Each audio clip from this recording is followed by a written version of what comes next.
How's your day so far? Good. Yeah, I just finished a major project yesterday, and so I'm taking a bit of a break. I celebrated with Chipotle. That's awesome. But yeah, I'm reading up on some bits of literature for machine learning today. It's where are you currently? I live in Wisconsin, but right now I'm in California. Okay, California. Where in California? Orange County. I grew up in San Diego. Which is, nice. and I've been to Orange County a couple times. I'm very familiar with the area. Yeah, your weather's great right now. Yeah. It almost Awesome. froze last night in New York. Okay, let's do things. Gosh. Okay, cool. Let me hit record, then I'll get started. Great. And cool. Welcome to the Make It interview. My name is Tara, and today I get to interview Matthew. So, Matthew, could you tell us a little bit about yourself, kind of where you're from, where you decided to go to school, and then what you studied and why?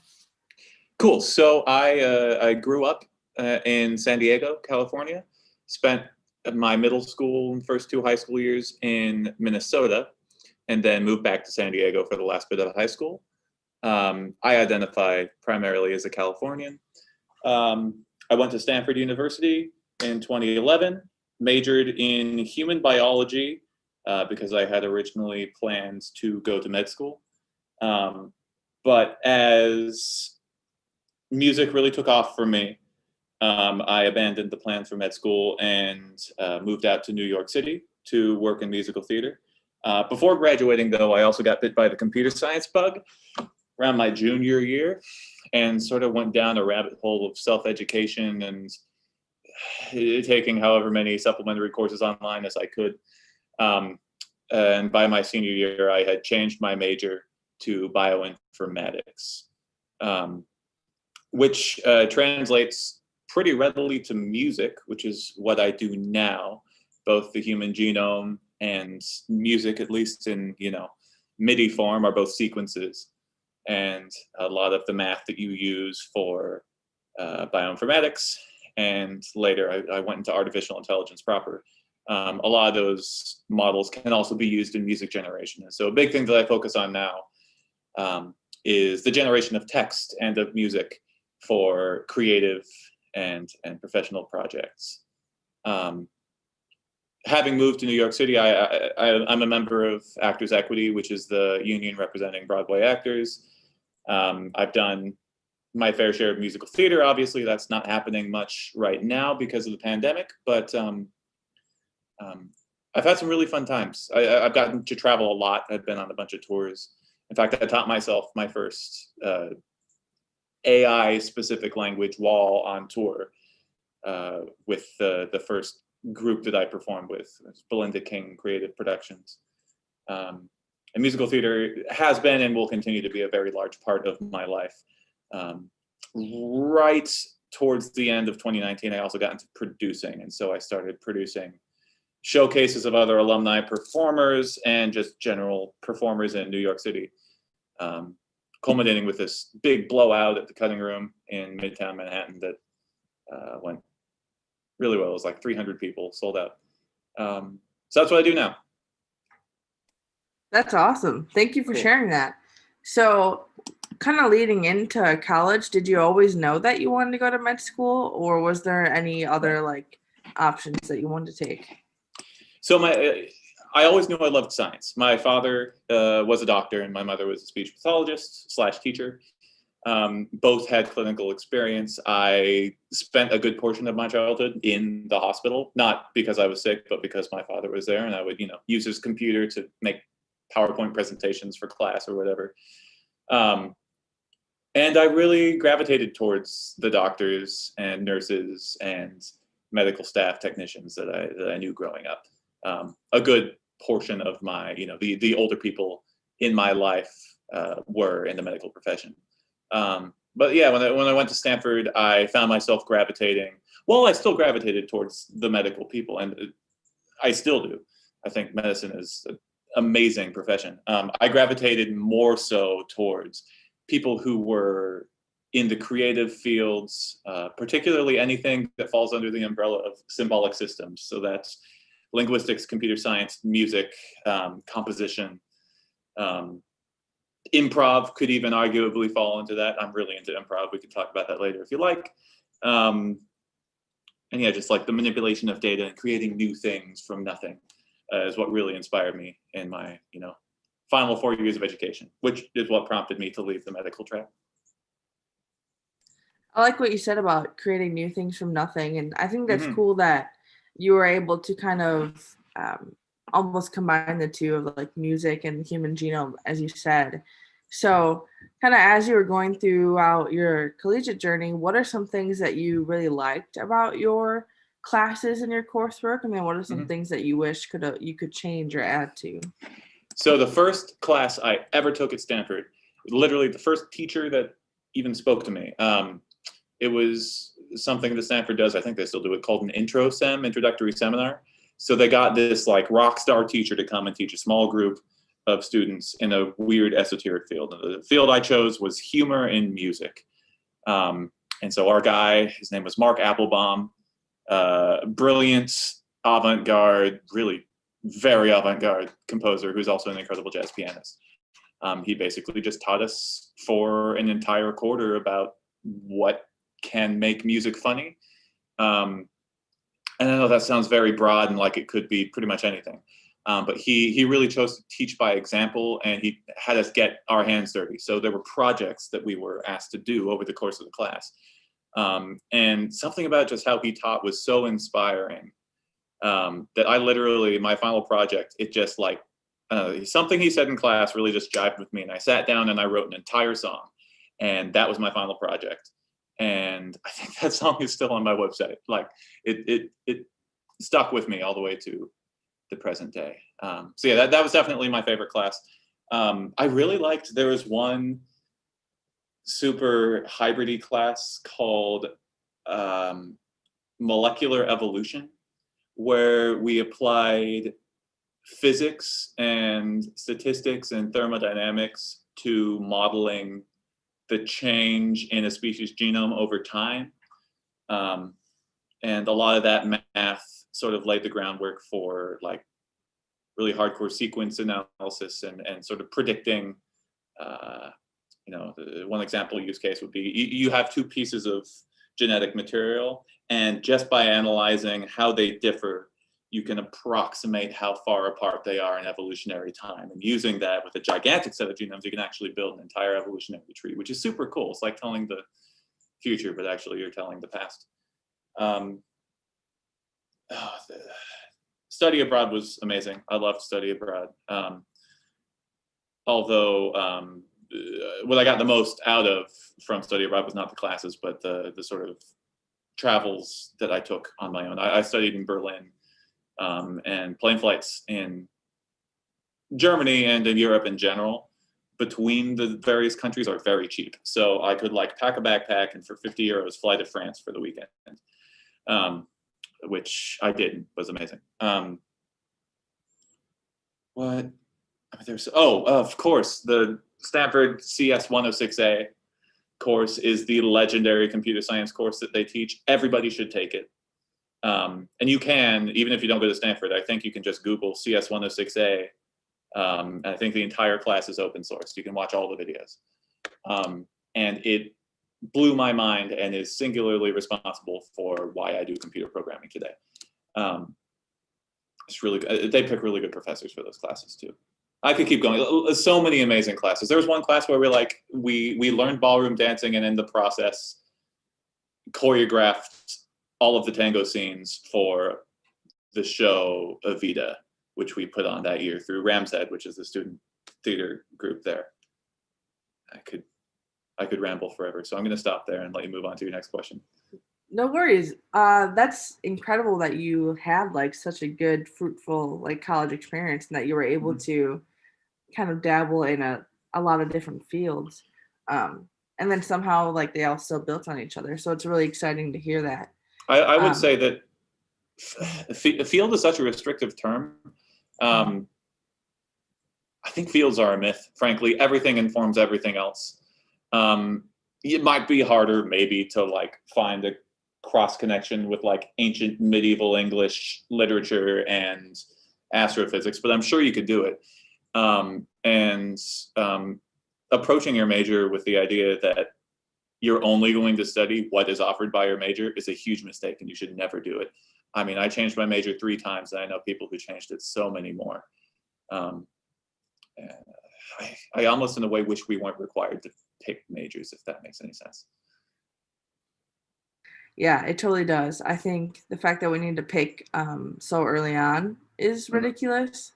And then, like you said, people who switch, and then a lot of times people don't switch because they're like, oh, I'm already 2 years in. Let me just finish this, or, all the different reasons. And then they're kind of stuck with something they don't like. So there's definitely pros and cons to having to pick your major. So I'm hoping that with the changes that higher education has already had to have, that they will like reevaluate all this stuff. And maybe college will be a bit more fluid. We'll see. I hope okay. So. Yeah. So what are some of the different experiences outside of the classroom that you were able to build in that kind of shaped who you are today now? Great. Do you want me to focus on the college period, 2011 to 2015, or can I include stuff after that? Oh, after is cool too.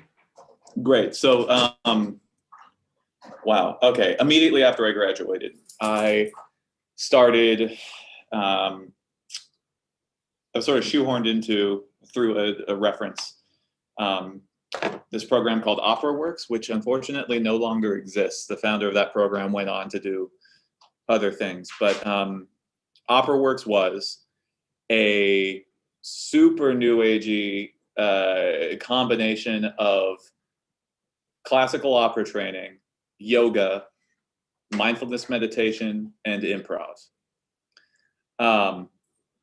And we sort of practiced all 4 of those things in tandem with the end goal of everything we were doing informing our ability to be better performers. By the end of that program, we improvised a full 3-act opera for like 2 hours. And it completely changed how I look at creativity. Prior to that moment, I like to compose music. Prior to that moment, I would go in, I would write maybe a melodic sketch out on paper, and I would try to expand it using, actually, I never really liked music theory, but I would definitely use my ear, and I would start from something that made sense on a piece of paper. After that program and through the present, I much more just rely on my instincts, and oftentimes I'll just plug in my keyboard to Logic, which is the music editor that I prefer to use, and I'll just improvise. Sometimes I won't even look at the keys. I'll just lay my hands down and try to finagle whatever my fingers are pressing into a chord that sounds nice. And learning to approach, quote, wrong notes or wrong lines or mistakes into really just happy circumstances that you can use as like, I don't know, maybe something extra spicy in what you're trying to convey. Going from feeling bad about mistakes to feeling really good about them and using them to your advantage is one of the biggest things I took away from that program. Operaworks was amazing. I love them. Ann Baltz, B-A-L-Z, was the founder, and she was a friend of my voice teacher, which is how I heard of it. Shortly after that, I moved to New York City, and I started working with Belinda King, which is a creative production company that produces shows for cruise ships. And so I don't know how I got so lucky. They put me on this ship that no longer even exists. It was called the Prince and Dam with Holland America. It was the smallest ship in their fleet, and because it was so small, it could fit into all the places other cruise ships can't go. And so the ship, all it did was these exploratory grand voyages. Each would be like 3 months long. And we went to Antarctica. We went up the Amazon River. We went, into the Arctic Circle. We went all throughout the Mediterranean. And because we only had 5 shows that we could do,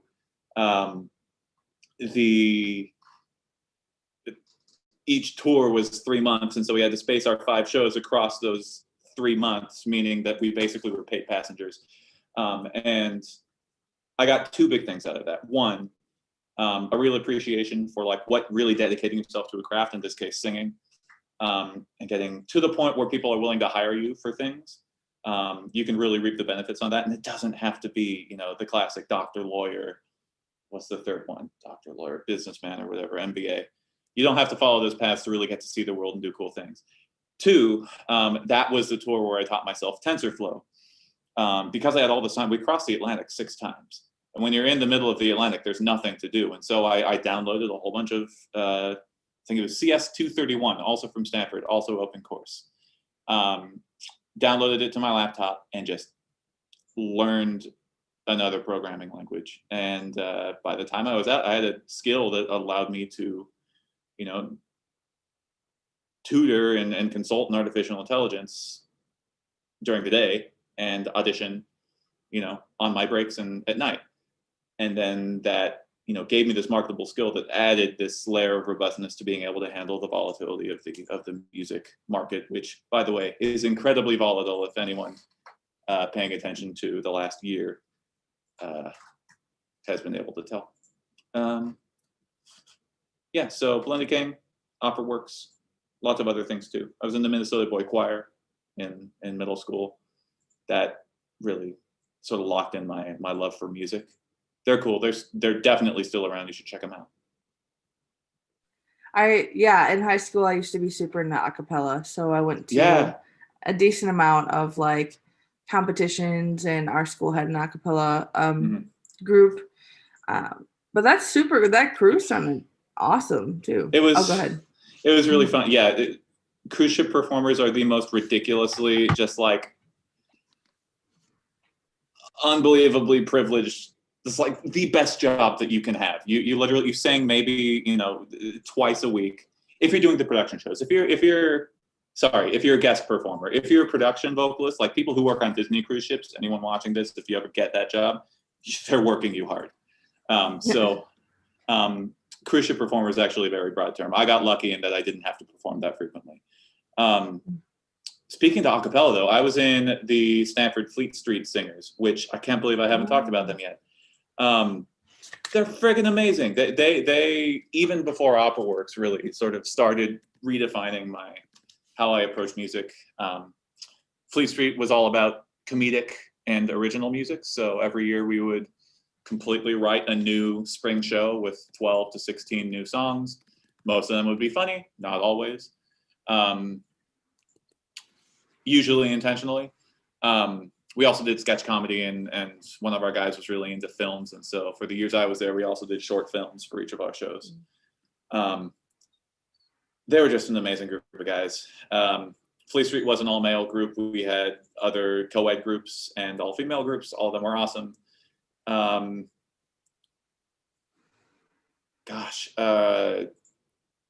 remember working with the group to produce, we did a parody of the Nutcracker called the Voice Cracker that wound up being an absolute dumpster fire. But the reason it was a dumpster fire was because we insisted on pulling 3 consecutive all-nighters to film the thing. And by the time that we were editing it, we were fully delirious. And it comes through in the film. If you Google it, it's probably on YouTube. Maybe it was taken down. It was not good. But the bonding that comes with pulling 3 consecutive all-nighters with a group of like 5 people who are just as energetic and into the thing that you're doing as you are, that I don't think I've ever experienced anything like that. And I hope I get to experience something like that again. Really, Fleet Street, and I was in another group called the Ram's Head Players, which was like the student-run theater group. Both sort of really made me appreciate the value of being in a small, tightly knit group of not necessarily identically, but at least like-minded creatives, and just like the ridiculousness that you can make when you get into that configuration. Ridiculous in a good way. Yeah, Fleet Street's amazing, and they're still performing. They're still hilarious. I think they just dropped an album. Yeah, Cold Fury. I'm on that album. Yes, but only as a cameo because I graduated before they released it. But I'm the crazy high riffer on the final song. That's incredible. I love what you talked about with like the all-nighter thing. I totally feel you. I feel like in college a lot, if you like have a project or you're working on something, and then once you pull an all-nighter with somebody, you went from like maybe lab partners to like your friends now or whatnot. So that's definitely something to note when you're in college. Yeah, awesome. I will say I don't know if I can pull all-nighters anymore. You lose your ability to pull all-nighters shortly after graduating, I think I've found. My girlfriend, who's right behind me and can't talk, but I don't think she's ever pulled an all-nighter. She takes pride in that. Yeah, but yes, it can cause pretty intense bonding. Yeah, it's cool though. So now, after all these experiences, could you talk a bit more about what you do now today? Right. So, really, there's the pre-pandemic and current situation, and then what I anticipate moving towards probably a hybrid of the two. Pre-pandemic, I was doing musical theater. I was in Phantom. I was in the Bible, which is an off-Broadway show. And I was in a group called the Jersey Tenors that does a lot of touring. We were like a rock opera mashup group. And that was really paying the bills. And I would do production on the side. So I produced like I said earlier, this big 300-person show. 12 performers, but 300 people came to see it. It was a combination of dance party and dinner and all original music written by Stanford alumni. That's the only reason I was able to produce it where we produced it, because I got Stanford to help fund it. And producing other similar shows. I had started a company called Catalyst Artists, which is pretty much on pause right now, mainly because a lot of what we did was sort of engulfed by working with the Stanford Alumni Association.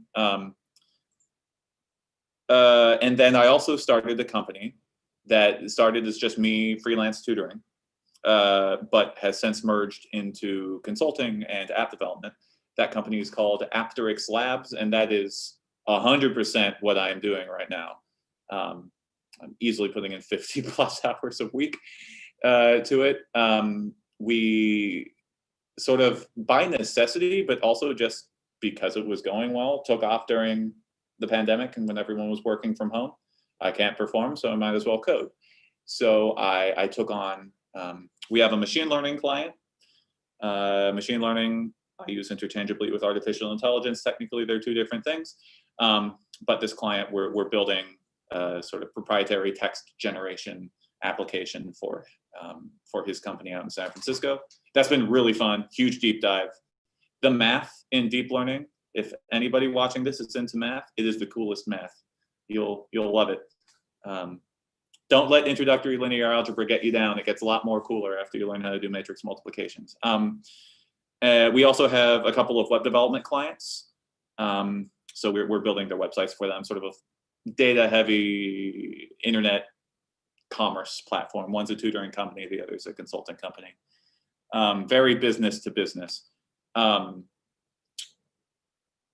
And we also dabble in app development, although that hasn't took off as much. We discovered this relatively new language called Flutter, which was released by Google. That's super cool. And we're probably going to be using that to start developing like arts-focused apps.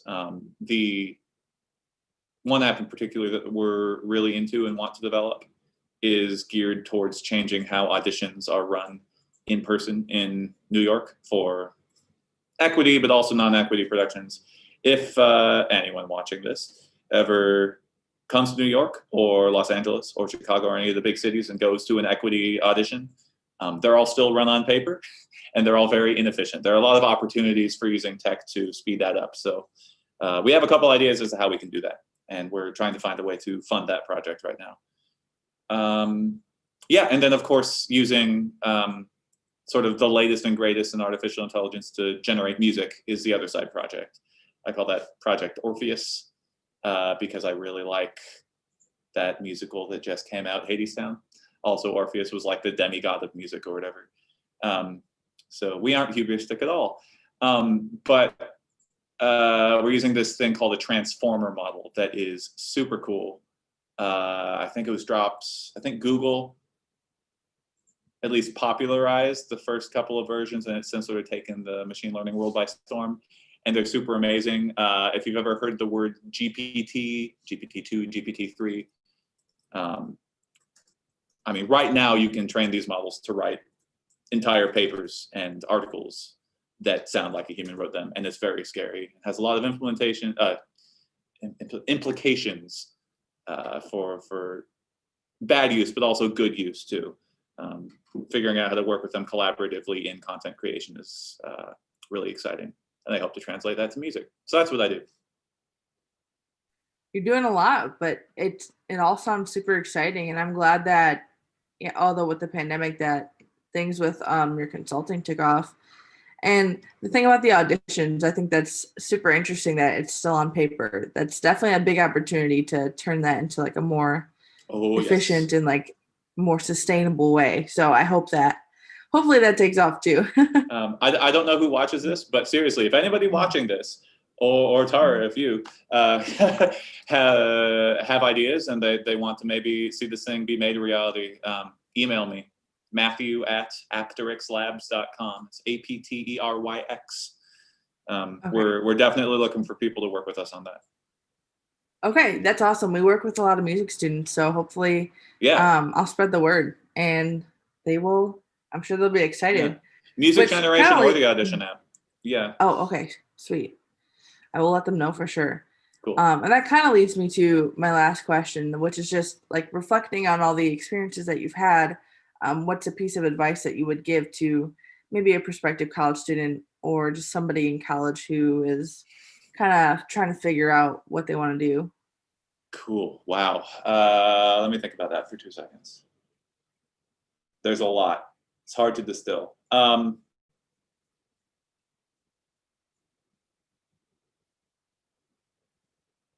More often than not, you can make rewind. Okay, so there's a quote by Jim Carrey that I like, so I'm going to steal it from him. You can fail at doing something you don't like, so you might as well fail at doing something you do like. On the flip side, more often than not, you can find a way to make doing what really truly interests you what you do for a living. It's hard, and you do have to be practical. So, for example, I'm really interested in music. I found a way to still be doing music by doing it in a remote work from home, tech heavy setting. But when COVID's gone, I will still have opportunities to go tour and go perform because I moved to New York and I, pounded the pavement and figured out what I needed to do to get seen by people. So, if you are realistic and practical, but can find a way to not let that get in the way of your passions, the two don't have to be, practicality and passion don't have to be enemies. You can align them and find ways to do what interests you without taking a vow of poverty. And that I think was the biggest realization that ultimately led to me not going to med school. I wanted to be able to have a life where I didn't worry about finances and could provide for my family. And I love medicine, so I thought medicine was a good route to do that. But, had I not paid attention to what was really calling to me, I probably would be in med school or graduating from med school right now. And while I'm sure I would have enjoyed that, I'm glad that I didn't. I'm glad I went down the road I took. Yeah. The other bit of information is anybody who sounds like they know what they're talking about is probably lying. Everyone's just figuring out as they go. So, take everything I said here for sure with a grain of salt. and just use your best judgment in everything that you do. If your gut tells you something is wrong, it probably is. Same with your brain. And conversely, if your gut and your brain are both telling you that something is right and you should do it, you probably should. So I've been just, don't, All right, thank you. Don't like jump off a bridge or anything. That's bad. Generally speaking, that's bad, unless you're attached to a bungee cable. That is true. Cool. No, but that's something super important to note, because I think a lot of times, especially when we're in school, we're trying to be too practical and too pragmatic, or too influenced by like our parents or other people. So it's really important that you said that, listen to your gut and your head. And I really like the quote that you said too, of like, you're going to fail. Basically, like, you can fail at anything. It might as well be at something you like give a shit about. So exactly. And don't take that to mean that you are going to fail. You probably won't. If you're, for example, you said a lot of these people are in music school, right? So you're in music school, you're being trained. Obviously, you were good enough to get in the first place. So you're already a marketable musician. Statistically speaking, you're not going to be Beyonce, but you will find a way to make a living doing music. I guess the other corollary to that would be, don't try to be Beyonce. I spent probably the good first 2 years of college and definitely all of high school being told by people I sounded like Josh Groban, and so I tried to sound like Josh Groban.